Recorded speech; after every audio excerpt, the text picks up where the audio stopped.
Good morning, good afternoon, good evening, depending on where and when you're listening to this. This is Coffee with Kevin. Mm, mm, mm, mm. Love my coffee. I hope you have a piping hot cup of coffee or hot tea or even a cold drink of water, a juice, whatever it is that you're having today. Let's celebrate today. This is Coffee with Kevin. I am Kevin, and this is my coffee. Wow, the sun is shining a bit now. We've had a couple days of rain. The weather got back down to where it should be in April. We had some really warm weather last week. It was incredible. And sometimes, especially if you live here in New England and a few other places in the country, sometimes it's hard to just figure out what season you're in. Oh, I make a prediction.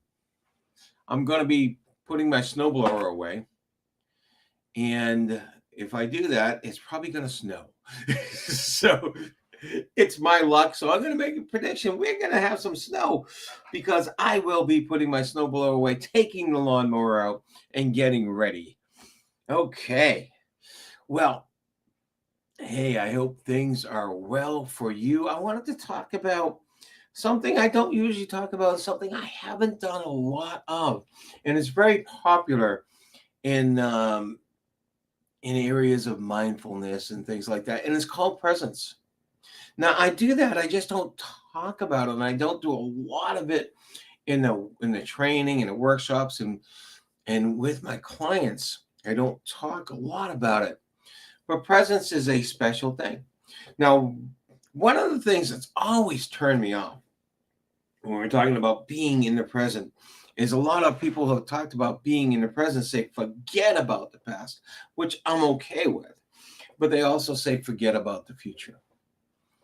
You say just for the moment. And it almost gives you this idea that we are going to live our life moment by moment, not thinking about the future at all and not thinking about the past, which is where we come from. So if I let go of everything of where I come from,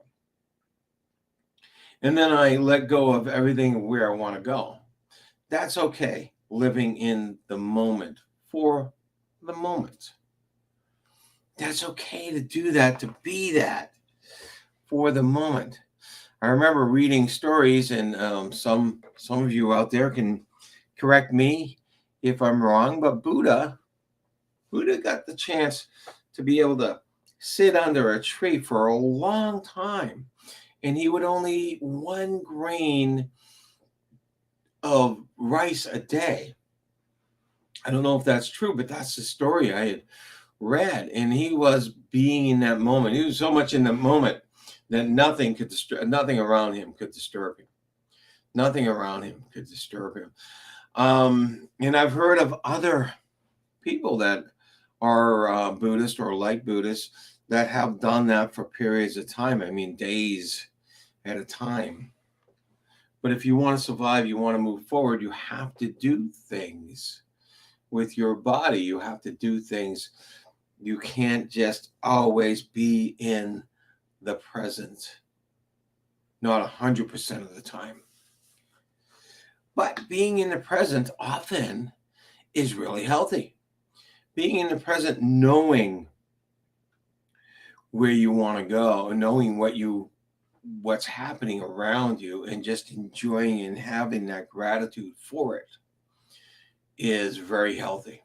Now, I was talking to a gentleman yesterday that reminded me and say we have all 5 senses, and if you can have all 5 senses in the present, if you can have all 5 senses in the present, which means you're seeing everything around you, you're hearing everything around you, and you're feeling everything around you, and you're very aware of all that you're seeing, all that you're hearing, and all that you're feeling.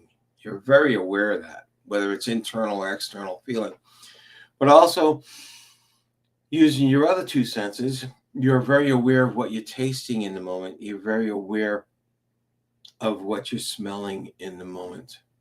And you don't have to be still. You could actually be performing something, doing something in the moment to be present. You don't have to be still to be present. You can be doing things. And I found the easiest way to get there is to slow yourself down, to slow your system down. So there's two parts to your system. There's your mind, there's your brain, and then there's your body, your physical self. So if you want to get present, first of all, you work on slowing your physical self down. And the best way to do that, the easiest way to do that, is to just take several deep stomach breaths, belly breaths. Expand that stomach first. You can't see it. Yeah, and I'll give you a little bit of a view. You breathe in. You see my stomach expanded. It was already expanded, but you see my stomach expanded, and breathe out from the stomach first. Breathe in through the mouth, breathe out through the nose. And the reason why I say belly breaths is it does something. When you pull as much air down to the bottoms of your lungs and into your stomach, or at least expanding your stomach, it does something much more powerful than a normal breath, than a normal, just a deep breath if you're not going into the stomach. So it just 4 nice slow breaths. And if you can, a longer exhale than an inhale. 4 nice slow breaths, and you'll start to feel it. Your body will have relaxed. It works with the nervous system, and it relaxes your body. And then for your mind to relax. This is the fun part. Good morning, Deb. Always nice to hear from you. We got to catch up and talk soon, too. Now for your mind to relax. What you do is you take a look at something a little bit above eye level and straight out. Find a spot on the wall. I love to call it spot. And say, hey, spot, I'm going to stare at you for a moment. And stare at that spot at the wall. And then as you're staring at that spot at the wall, bring your hands in front of you so you can see both hands while you're staring at the spot at the wall, and bring them back as much as possible. You feel a little tug as you're bringing them back, and just enough till you can see the tips of your fingers. Let it stay there for a moment. Take a deep breath and let your hands down. And then you can let your eyes down. And you will feel something here has lightened, has just shifted. That's how I like to say. Something here in your head has just shifted. And then now you're ready to be in the present. Now you're ready to listen. And I can hear mostly silence except for the light hum of the fan of my computer. I can see the light that's on over here. I can see light from the windows, window shades, blinds actually. I can see my closet over here. So my visual is still in peripheral. It's still really good.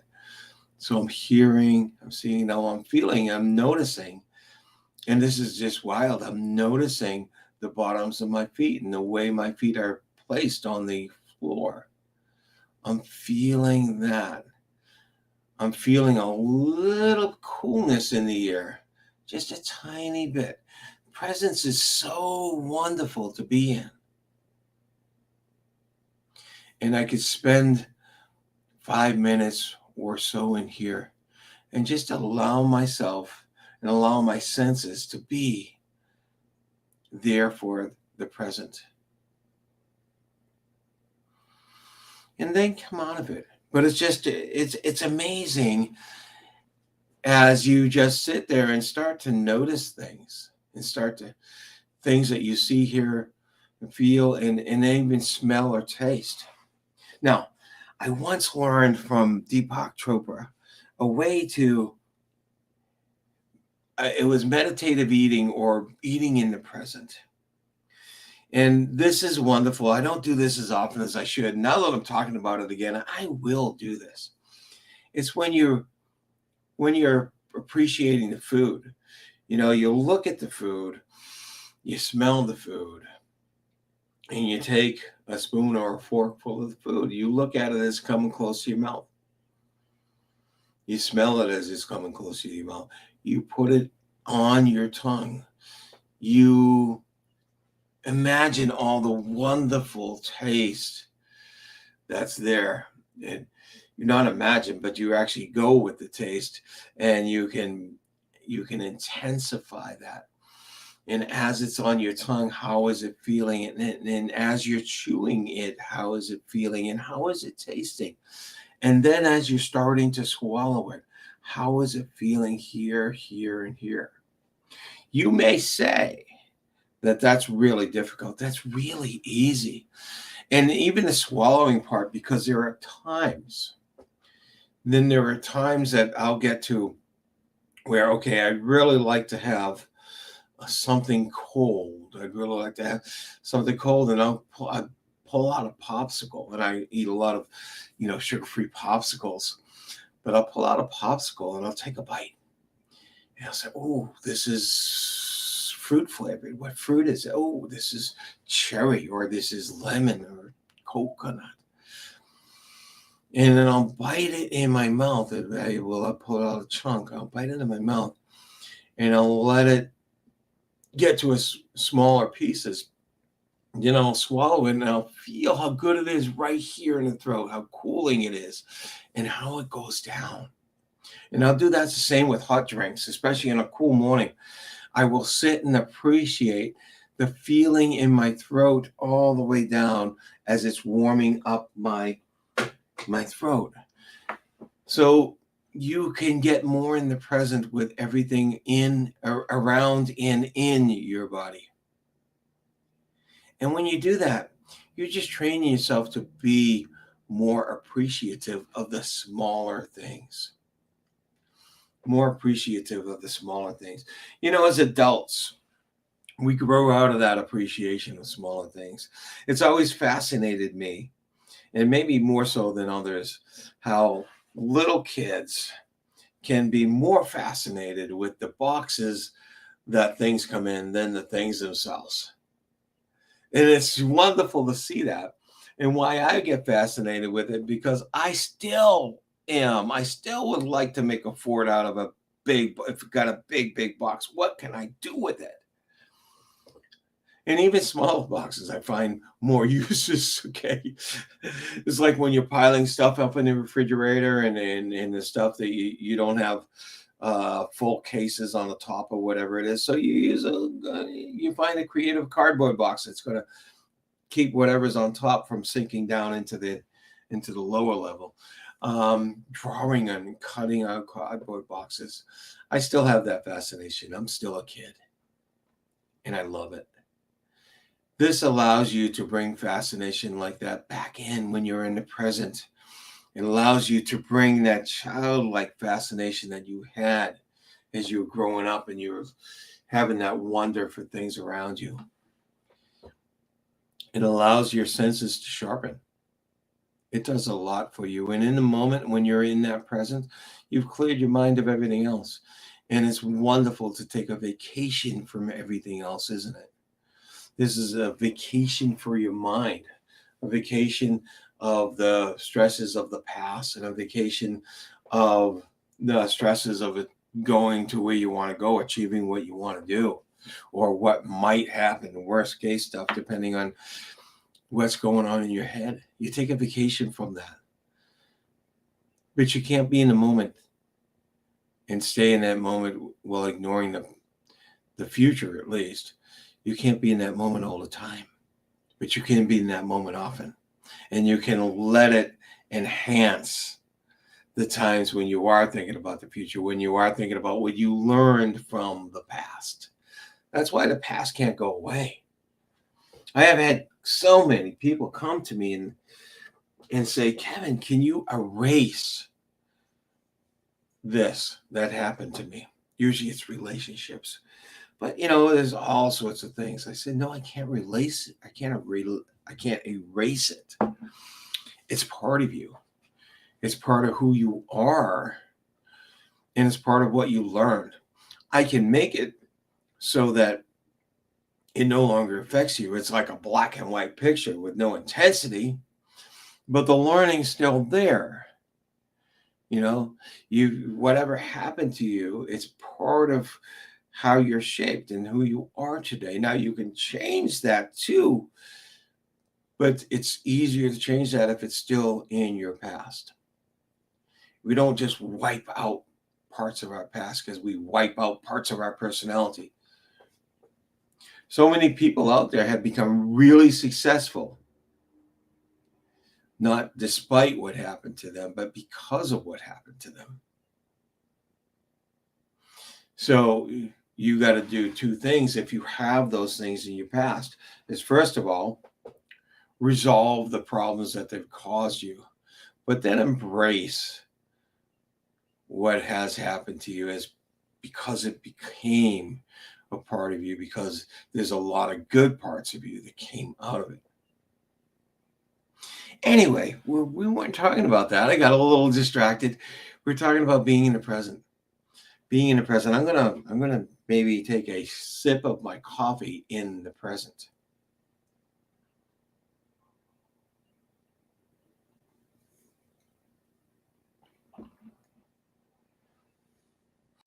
What I did is I brought the cup to my mouth. I felt what the cup was like. I felt what the liquid was like as it hit my lips. And as it came into my mouth, and then what it felt like as it was flowing down. Now, my coffee's not as hot as I like it. I'm going to put it back on the heater. And that's one of the things you notice when you're noticing the present. Maybe it's not, things aren't exactly, but you get to notice. And that's when it becomes really, really good. This has been Coffee with Kevin. And again, this is my coffee.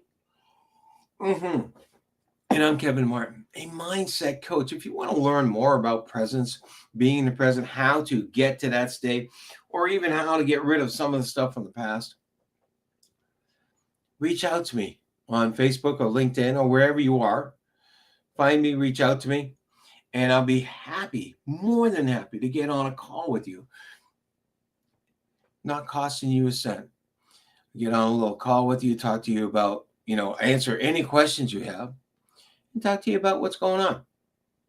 All right. This has been Coffee with Kevin. I want you to have a great day, a great week. Matter of fact, I know that you don't just have one. You can make it a great day if it's not already. You can make it a great week if it's not looking like that already, because it's in your power. It's your choice. Take care, all.